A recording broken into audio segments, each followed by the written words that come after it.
इस बीच एक बड़ी खबर आपको बताएं, सब्जी किसानों से जुड़ी खबर है। उनके लिए लॉकडाउन परेशानी बढ़ गया। देखिए, जो चीजें हैं जमीन पर वो समझनी भी पड़ेंगी।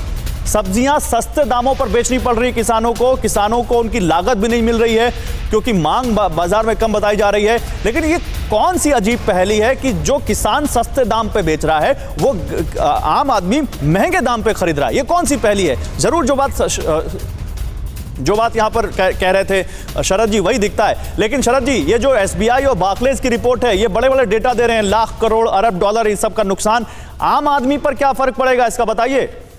भैया बिल्कुल इसको हम आसान, क्योंकि आम आदमी को इन आंकड़ों से कुछ हद के बाद मतलब नहीं होता। ये बात सच है कि मेरे अनुमान से 2 लाख करोड़ प्रति माह का इन लॉकडाउन का असर पड़ रहा है। हम इसको आम आदमी की भाषा में समझते हैं। 15% लोग बेरोजगार हो सकते हैं। अगर आप सीएमआई की रिपोर्ट देखें तो अप्रैल के महीने में आज मई तक 15% अनएम्प्लॉयमेंट की दर बढ़ चुकी है। एमएसएमई, जो छोटे और मंझोले कारीगर बिजनेसमैन है, जो करीब 6 करोड़ 60 लाख है रजिस्टर्ड अनरजिस्टर्ड मिला के, उसमें से गौरव 30 से 40% का इस समय उम्मीद की जा रही है शायद उनका काम बंद हो जाएगा या बंद होने की कगार पे आ जाएगा। और हम ये ना भूलें कि वहां 11 से 12 करोड़ लोग नौकरी करते हैं उनके यहाँ। और जो आम छाबड़ी वाले हैं, आपके डेली वेजर्स है, रिक्शा वाले हैं, ऑटो वाले हैं, जो रोज की कमाई पर चलते हैं, इनकी गिनती 40 करोड़ से भी ज्यादा है।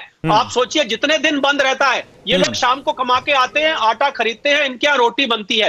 आप समझिए, अगर 1.5 महीना लॉकडाउन रहता है तो ये लोग उधार लेते हैं, क्योंकि घर तो चलाना है। और केवल यही थोड़ी ना है। देखिए, एक अगर डायरेक्ट जॉब किसी पेशे से जुड़ी हुई है तो उससे जुड़ी हुई 3 इनडायरेक्ट जॉब्स हैं। वो किसी को अपना रखता है, किसी को काम पे रखता है, किसी की कोई सामान खरीदता है, किसी की सेवा लेता है। वो सब पर भी तो फर्क पड़ता है। उसकी कमाई कम होगी तो वो आगे भी कटौती करेगा। शुक्रिया आपका शरद जी। लेकिन शिवराज जी, जाने से पहले एक छोटा सा कमेंट आपका भी। क्या लगता है आपको, क्या करे सरकार जो स्थिति सुधरे? और सरकार की मजबूरी भी समझनी पड़ेगी। सरकार ये करे, तत्काल प्रभाव से जितने भी विधायक, सांसद, मंत्री माननीय हैं, उनका वेतन, भत्ता और पेंशन बिल्कुल रोक दे। बहुत बड़ा बजट इनके खाते में जा रहा है। और आज लोकतंत्र इतना महंगा हो गया, कोई गरीब आदमी चुनाव लड़के नहीं पहुंचता राजनीति में है।